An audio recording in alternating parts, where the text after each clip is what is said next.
inhlanganiso yabangani besigabe ngaliphi isla besiyakhona umemuva sishiye eqhuma isililo ugobhoza isinyembezi zomfazi owazalayo osho ngeqholo angizalanga ngabona mathumbu liphuma kithi liyashona sibancane siyashona liphuma kithi liyashona sibancane siyashona ukuba bengazi lo mfulu uyashona ngangiyozwa mhlabe ngidonsa ngendlebe ngangengisho ukuthi bangidonsa ngekhaya pho-ke ngoba sasingathinte kuhle kwesihlahla somdlebe siphenduka amahlongandle Mvubu the poet uthi-ke thuma mina Nkosi ayisuka makuthiwa cikoza ciko kusuke khulunywa-ke ngento enjengempela-ke nginaye lana estudio sikubingelele sikwamukele emsakazweni icora FM. Siyabingelela nothando siyabingelela kakhulu kubalaleli icora FM siyabingelela kakhulu bangeni yonke namaphethelo nakuphi la kufinyelela khona icora FM siyabingelela sisi. Ayi siyajabula kakhulu ukuthi ke sibe nawe namhlanje kuyona ifeature yethu siqalayo khona namhlanje la sithi khona cikoza ciko sibiza ngepoetry khona ngoba nje besingena kamnandi ngenkondlo yakho la ithi ke thuma mina Nkosi mhlawumbe yini yakufikela isikhathi uqala ukubhala lo msebenzi? Ngane yakwethu ngumuntu kakhulu obehambela kakhulu amabandla ngasho nje ngithi amatende nani ngikhulele nje esontweni isikhathi esiningi manje bengiye nginotice lezi zinto isikhathi esiningi ukuthi mina I can preach ngiyashumayela kahle ngiyashumayela nje kodwa ngithi ngiyabuka ngisawumuntu osemncane nezimo zempilo esenzima isahamba ibuye zingishaya endleleni kodwa ke kwathi ngikhethe nje into eyifikela kumina kwathi kodwa khona ngoba uNkulunkulu mangabe kunikezile into vele uma ekunikezile noma ngabe kuthi uyakubalekela ngendlela ewukuthi kodwa bese athi ngizokunika le ndlela leyo yokwazi ukudlulisa imessage kubantu yaqhamuka kanjalo ke nje ukudlulisa nje imessage kumina mangibhala ngithinta ipeni lami ngiyenza show ukuthi into yami mangiyithinta izokwakha abantu qhamuka nje kanjalo umsebenzi ukuthi lento mangabe kukhona into efika engqondweni yami kimi ngabe izokwakha bani ingakho eqhamuka lamagama kanje qhamuka lenkondle kanje ingoba ngaso sonke isikhathi uma ngiqala ngithinta ipeni ngifuna into ezokwakha abantu thuma mina Nkosi. Kuyazwakala impela ngoba kubalekile ukuthi esikhathini samanje sidlulisa imessage futhi imessage ezokwazi ukuthi ke iphinde yakhe omunye umuntu. Alright mhlawumbe umuntu esekhaya ukuthi hayibo sendize niyajula ngeno daveni ingabe ubani umvubu the poet usuka kuphi mhlawumbe ukhulele kuphi nendawo? Uvusizwe igama leli. Alright igama kulona la engayiqambela uvusizwe sikhumbuzo mvubu usuka kwesakamthethwa embabe lapha ya ngomabhakedeni uyabona nje mama wahluthi komthana esitolo uzofika koqeda umoya indawo yami yonke le uvela khona ukhulele khona wazalelwa khona yonke nje into yakhe ivele khona ukuyibona ukuthi utalented enkondlweni ukubone khona lapho ke kwesakamthethwa embabe. Ngiyeza ukuthi ke umuntu wasembabe mhlawumbe waqala nini ukubhala inkondlo mhlawumbe into yamanje noma mhlawumbe into kakhulu uyenza nje sekunesikhathi ngane yakwethu mhlawumbe nje mangaphosisa impela 2010 ngitshela ngiyakubona ukubhala ngibeke ngoba ukuyithola ukuthi talented kwi-poetry aqala lapho khona usuvela khona ebantwini noma mhlambe nje une talent aqala la khona usuvela khona ebantwini kodwa kuqala la khona usayibhala izinto zakho uyifaka ngaphansi kombhede uyibhala izinto zakho kulahleka okunye ungakuboni ukuthi kupheleliphi ukubhala ukuthukwa aqala usurecordile kodwa ke mangithi mhlambe nje 2010 ila engayithi nginika khona ukuthi njengamanje ngiyaqala ngiyayinikela kulo msebenzi we inkondlo kodwa ukubona ngathi nje into ebengikhula naye ngeke ngisho unyaka ngoba ngathi ngivela bengivela ngibhala yabo masukhuluma kanje ukunikeza umbuzo ukuthi mangathiwa usuyayicabanga uyibukisisa indlela yakho nezinkondlo ungasho ukuthi inkondlo wayikhetha wena noma izona ezikhethewe? Hayibo yangikhetha ngoba kuningi wakufunela ngikukhethe mina kodwa inkondlo yathi cha awuzukunyamalala wena awuzukwenza lezi zinto awuzukusuka kimi mina ngizoba nawe sho ngamanye amagama yangikhetha yona ngoba kwesinye isikhathi ngiyibona ukuthi kufanele ngabe ngishiyile manje isimo sinzima sempilo neindustry lena inzima akukho lula kodwa kungenzeki ukuthi ngishiye ngithi ngilamele ngibamba amatoho kuphi ithi into mina kodwa ngufuna lapha so yangikhetha yona. Hayi disileke ngithoba ukuthi nawe lapha ekhaya uzwile uyasho mvubu uthi I know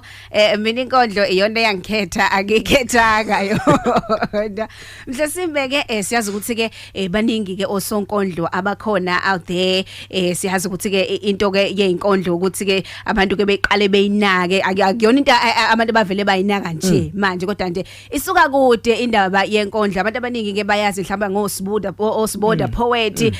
kanjalo kanjalo nabanye bayavela mhlesimbe wena ibaphi abanye osonkondlo ngathi wena ubukela kubona uma sekuziwa ke kuwona lo msebenzi ukhuluma indaba enkulu ngana kwethu ngoba yabona nje mina uma ngangithi ngikhulela nje ngilalela umzwa wakhe embuli uma ngilalela nje umzwa wakhe embuli ngaso sonke isikhathi kokhonto equbuka kumina ngaphakathi isho ukuthi yazini ikhona into oyifuna oyifundayo la ulale awucini ngokulalela kuphela kodwa khona into oyifundayo la kuthi yabo nje umzwakhe embuli kungani ngithi uyi role model mhlambe kumina ingenxa yokuthi wayethi uma ehaya ngangagcini ngokulalela kuphela njengomuntu oyesukelalele kodwa mina kwakuba nomoya ukuthi wokuconnecta mina naye ngimuzwa kangcono mhlambe kunomunye umuntu ngobani ngangithanda into yakhe yabona ngasonke isikhathi mayehaya khona nje ingoma zakhe ifaka amavesi okusho ukuthi ngamanye amagama into mayikhuluma akayisuseli kuyena kodwa uyakikhona umbhalo akathi uma ngikhuluma lokho bese ngiquote kuwona ngayithanda ke indlela ahaya ngayo kakhulu ngoba iyakhombisa ukuthi hayi cha le ndoda le hayi something ehlukile ngayo wayingenela nje ngoba nenkondla ngithi angikhethanga yona yangikhetha naye umzwakhe embuli wangikhetha ke hayi kahle nikhethene alright mhlesimbe siyazi ukuthi phela yonke indlela nje empilweni iba nazo ingqinamba kube khona la obonayo ukuthi ke hey ngiyazama kodwa impela engathi ke kubuye kube nzima la nje obadusha ukuthi ubuzama emsebenzini lapho nalapha kodwa inkondlo ithi ngila mhlesimbe iziphi ingqinamba ke osuke wahlangabezana nazo nje kuyona le ndima yokubhala izinkondlo iphuzu futhi leli ngoba ziningi kakhulu izinto obhekana nazo kakhulu nje mina njengoba ngibuye ngenza nemicimbi angicini ngokuba imbongi kuphela kodwa ngibuye ngenza nama events lapho khona engibuye ngivezele abanye ngibanikeze indawo lapho bezokwazi ukuthi beshowcase khona ama talent wabo nabo lokho kuqhamuka kanjani kuqhamuka la uhamba indawo ubizwa noma unenhlanhla thizeni uyabo unenhlanhla thizeni ngoba phela inhlanhla yonke into ihamba nenhlanhla phakathi mangabe inhlanhla ikhona ke nami ngihambela amatende ngihambela kuphi la ngangihambela khona ngihamba nosesuzaba kumina labanye osesuzaba bangama artists nabo bengithatha bengifaka endaweni zawo ufuna ukuperforme bona kodwa kuthi ebethi qala mvubu nami inhlanhla nganginawo leyo ngingeneke lapha uma ngingena kunabantu abaqhamukayo abangangami abanye abangaphansi abanye abadala kunami bethi ngeke bhuti ngicela ungisize yazi ngiyibuza umbuzo wodwa nothanda ukuthi ngizomsiza kanjani lo muntu ekubeni nami ngingakasizakali ngidinga usizo kwamina ngizomsiza kanjani lo muntu so ke akugcinanga lapho ngoba yonke into sokungayinikile yona kwafika futhi umbono wawuthi ena qala something like NPO ngaqala iNPO non profit organization lapho ke khona ke esehlanganiswa ngathi mina ayikho into engangisiza ngayo mina bahamba ngiyonke indawo engihamba bafika abantu ayikho into engabasiza ngayo kwamina ngincikisiwe so ke ngabuka ukuthi yini esingayenza sendawonye umbono wakho owami okasibanibani uma siuhlanganisa ungakhiphani yebo saqala into kanjalo ke yaba yiNPO okubizwa ngokuthi ubuciko iHow Lethu Youth Project alright yenza imicimbi mawukhumbula nje lapha kakhulu elibrary engwelezane laphana besinokuhlangana every Friday sihlangana futhi njalo futhi ngenyanga sezosho ukuthi siyahlangana lapho abantu bezokhulisana khona sibize nama artists noma ngihlukahlukana kwemkhakha sibize bezokhuluma nathi ingqinamba ke ziqhamuka lapho emsebenzini lo esenguthathile mina ukuthi njengamanje bangikhetha ukuthi aya ngibe uchairperson walo ngoba vele ngovisionary wayo bangithatha ukuthi aya yabona nje ngiyakhumbula kwenye weekend kwashona umama sinomcimbi omkhulu esasizoba nawo kade sizama ukuthi sithola abantu abazosupporta sabathola omkhulu uncele sabathola abanye babahlanganisa basiphusha uyabo kwavela kwazoshona umama ngaleyo weekend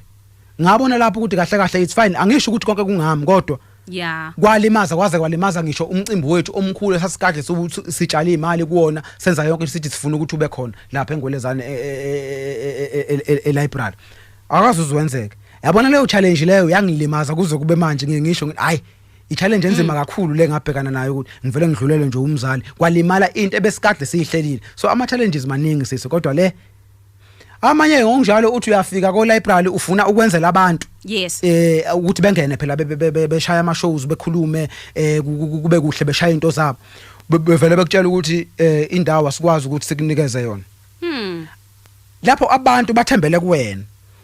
wena ubanikeze lento ukuthi ufuna ukubasiza ngithi kunjalo siyasizana sihlanganisa imbono uvele kuthiwe ngicha uthi uma ubuya kubona bekutshela ukuthi hey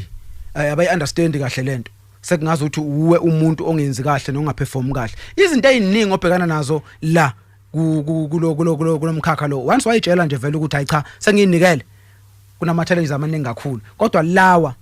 kakhulu ukuthi ufuna indawo yokuthi unikeza abantu ukuthi bethole iplatform ungayithuli lena yenziwayo nje bengasicabangeli nje si youth sikhona siqoqa abantu abahlala ezitolo abahlala kuphi abenza izinto engalungile sithi siyabaqoqa sibafuna ukubabuyisa kodwa indawo singayitholi indawo kahulumeni indawo emphakathi ama challenges lawa esibhekana nawo kakhulu thina as youth eyibophezela ukuthi khona efuna ukwenzela umphakathi iyouth yethu igezwakala impela ukuthi ke ngempela nasenkondlweni nasendimeni yezinkondlo zikhona ingqinamba ekhona kodwa phela asiyeki siyaqhubeka siphushe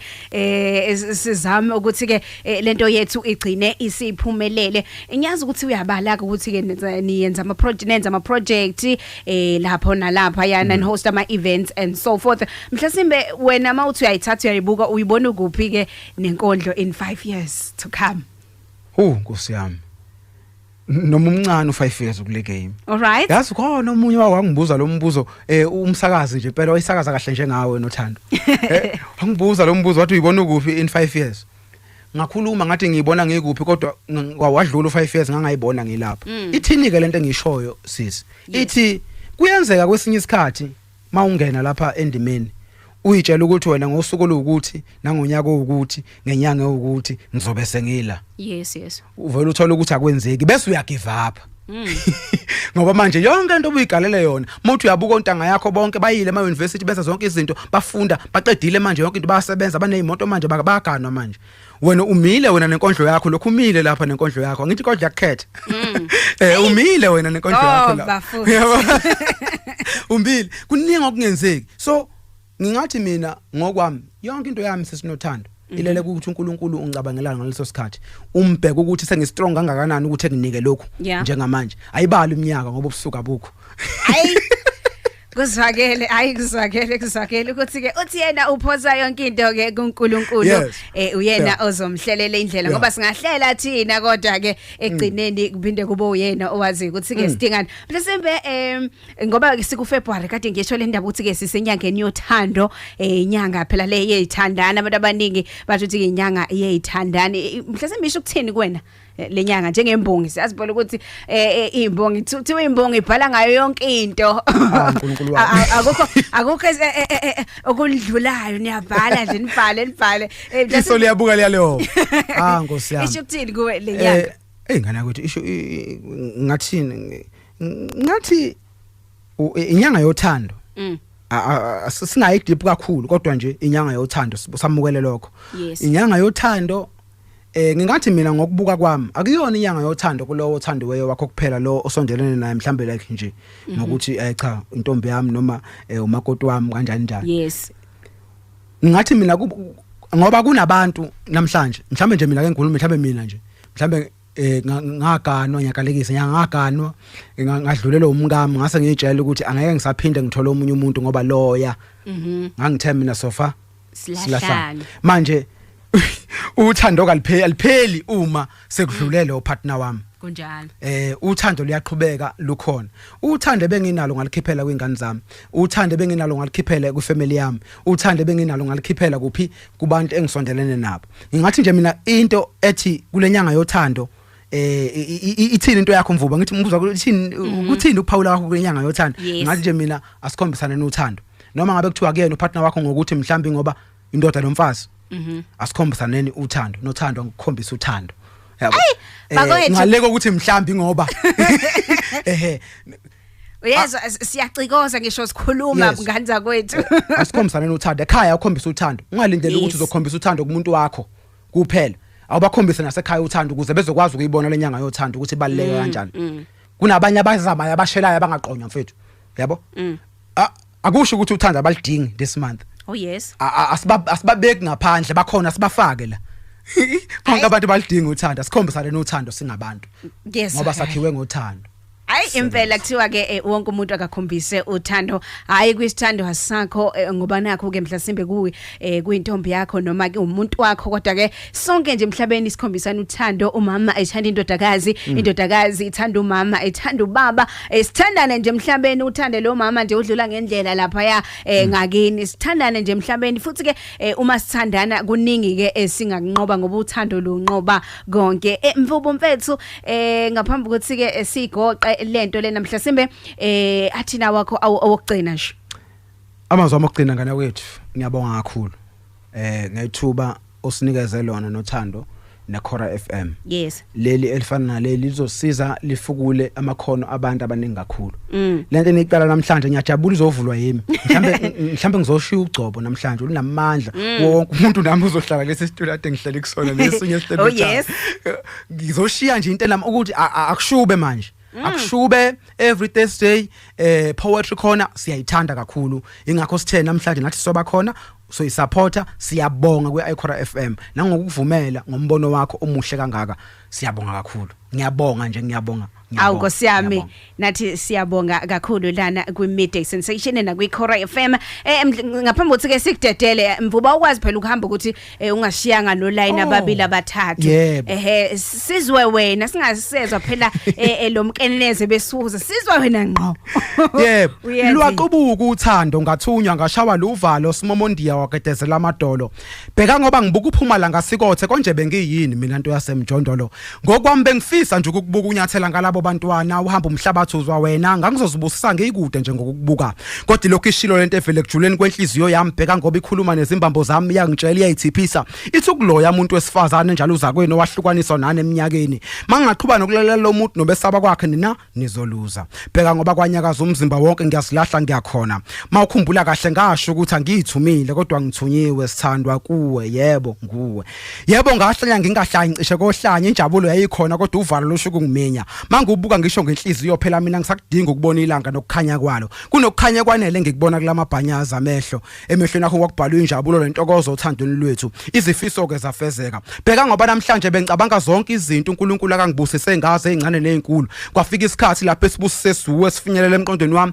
kwavele kwacaca ukuthi empilweni yami asikho isibusise sifana nawe nesidlula wena my heart beats your name because it is your love that runs through my veins hayi inyanga yothando bengicela nje ukubamba izandla zakho zombili ingesikhona ukuthi ngiyakumaketha ngivumele ngikubuka emehlweni sengifisa ukuthokozela konke ongafisa ukusho kimi kwakuba ngiyalwazi uthando luyini ngizobonga wena sithandwa sami uzohlala kwezami izandla yeni lapho ngizokubambisisa and never let you go ngithumela ingilosi ngisayongibhekela wena njalo last night emuva komzuzu yabuya ngiyabuza washeshe wabuya iphendula ithi mvubu wena understand ingilosi ayikwazi ukugada enye ingilosi I need you like a desert need rain like a breathless need air like a flowers need sunshine I need you from the first chapter of my love story to the last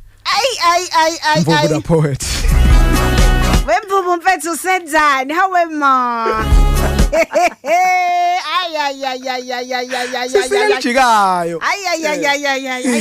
mfethu ngaphambi kokuthi ke sizigoqe sengibona ke nje isikhathi sami lapha ke sikuthola phi mvubu mfethu masekudinga ukuthi phela uzosinandisela emcimbini yethu endaweni zonke nje amen ukhuluma ngento abalekele ke nyatholakala ku Facebook ngikhona laphana uthi Vusizwe Mvubu imbongi Vusizwe Mvubu imbongi noma futhi useshe ubuciko bomlomo nomvubu ubuciko bomlomo nomvubu kodwa ke bafowethu ngaphambi kokuba ke nje mhlambe ngishiya inombolo ake ngicela abantu kuba begijime laphana bepagini lobuciko ihawulethu youth project yes ipage ubuciko ihawulethu youth project Facebook ubuciko ihawulethu youth project upress ulike ucomment laphana ukuzuthola ama events esiwenzayo laphana eNgwelezana library uthola ukuthi senzani ukuthola lapho konke siyabonga kakhulu inombolo ke engitholakala kuyona na WhatsApp ngikhona futhi 060 554 2855 ngicela uyiphinde futhi 060 554 2855 55. Alright, sibonge kakhulu Mvubu ngesikhathi sakho siyabonga kakhulu. Sibonga thina mfethu kakhulu nangethubo sinikeza lona siyabonga. Qhubeke nenze umsebenzi omuhle icora FM nawe nothando siyabonga. Alright, sisho njalo sithi ciko zaciko. Poetry session and poetry corner. We icora FM. Middays